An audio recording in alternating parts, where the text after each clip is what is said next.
صل على محمد وآل محمد.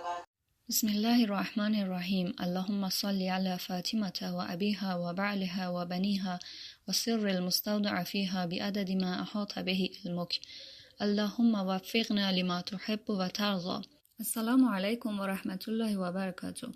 Our today reflection is about one of the most fundamental programs in the realm of social, political, military, and ideological spheres of activity. It's from verse 113 from chapter Hud from Juz 12. ولا تركنوا إلى الذين ظلموا فتمسكم النار وما لكم من دون الله من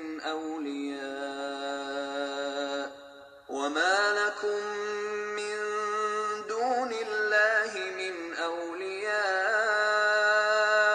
ثم لا تنصرون. This verse addresses all Muslims, putting forward a decisive duty. It implies that we should not seek support from oppressors and never rely upon them for such an act, for it causes us to be surrounded by the fire of hell, and we have no one from whom to expect support but Allah. The verse says, "And do not incline to those who are unjust, lest the fire will touch you. And you have no protectors other than Allah, nor shall you be helped." In which matters must one not rely upon the transgressors? In the first instance, obviously, we must not share in the atrocities they commit and seek support from them in this regard. Secondly, reliance upon them must stop where the Muslim community stands to be weakened and its dependence and self-sufficiency jeopardized. This type of dependency will bear no fruit but frustration and loss of independence on the part of Islamic communities.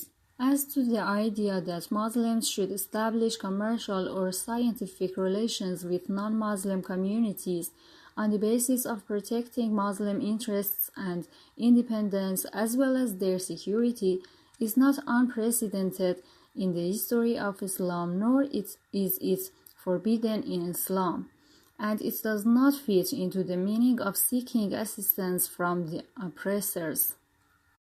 During the era of the Prophet, peace be upon him, and after him, such relationships with non-Muslims had also existed. However, one must not at the same time obey the oppressors or put his hope in them, because we read in the narrations that friendship with the unjust and obedience to them are examples of submission to tyranny. In a narration it has been said, "Do not put your hope in an oppressor, even if he is a member of your family or a friend."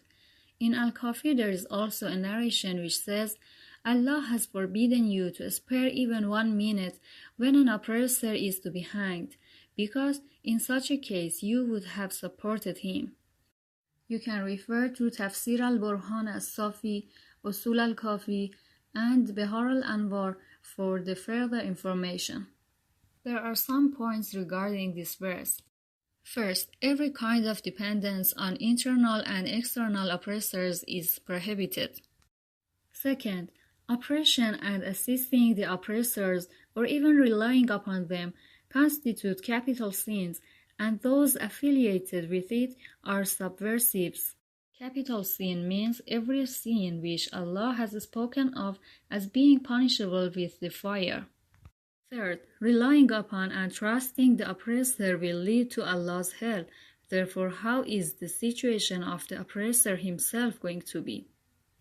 Fourth, instead of taking recourse to the unjust, put your trust in Allah. Fifth, the result of relying upon tyrants is isolation and estrangement.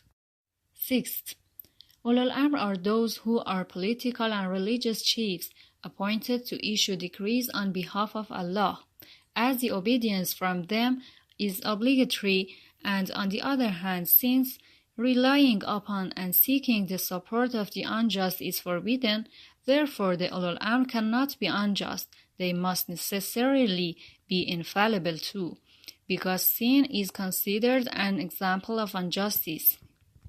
May Allah subhanahu wa ta'ala help us to believe Him and disbelieve His enemies.